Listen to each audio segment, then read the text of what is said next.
नवरात्रि का तीसरा दिन, जहां भक्ति केवल शांति नहीं बल्कि शक्ति का रूप ले लेती है। यह दिन समर्पित है मां चंद्रघंटा को, जो युद्ध, साहस और दुष्टों के विनाश की देवी है। उनका नाम ही उनकी शक्ति का प्रतीक है। माथे पर अर्धचंद्र, जो घंटे के आकार में है और जिसकी ध्वनि से दुष्ट कांप उठते हैं। जब मां पार्वती का विवाह भगवान शिव से हुआ तो उन्होंने एक नया रूप धारण किया। यह रूप था चंद्रघंटा। यह रूप शांति और युद्ध दोनों का संगम था।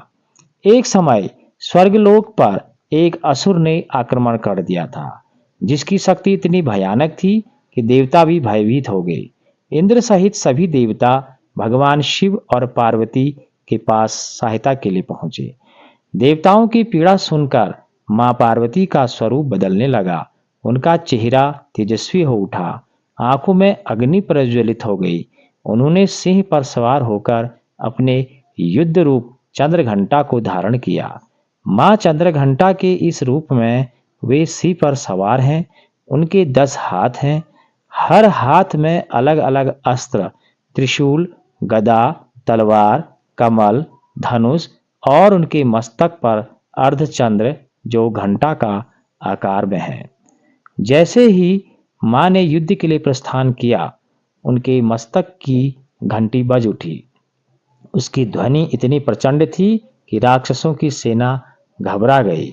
यह केवल एक ध्वनि नहीं थी, बल्कि दुष्टों के अंत का संकेत था। युद्ध शुरू हुआ मां चंद्रघंटा और असुरों के बीच।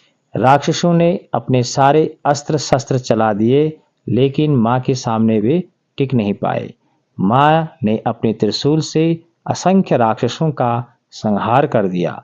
सिंह की गर्जना और घंटे की ध्वनि पूरा आकाश गूंज उठा। अंततः मां ने उस असुर का भी वध कर दिया, जो देवताओं के लिए संकट बना हुआ था। देवताओं ने मां की स्तुति की और पूरे ब्रह्मांड में शांति स्थापित हुई। पिंडज प्रवारूढ़ा चंड को पास्त्र कैर्युता प्रसादम तनुते महाम चंद्र घंटेति विरशुता। हे मां चंद्रघंटा, आप हमें साहस और निर्भयता का आशीर्वाद दें। नवरात्रि का तीसरा दिन मणिपुर चक्र से जुड़ा होता है। यह चक्र हमारी शक्ति, आत्मविश्वास और साहस का केंद्र है। मां चंद्रघंटा हमें सिखाती है, डर को खत्म करो, अन्याय के खिलाफ खड़े हो, अपने भीतर की शक्ति को पहचानो। अगर आप जीवन में भय से महसूस करते हैं, अगर आप कमजोर महसूस करते हैं, तो मां चंद्रघंटा की आराधना करें। आपके भीतर साहस की शक्ति जागृत हो जाएगी। जय मां चंद्रघंटा।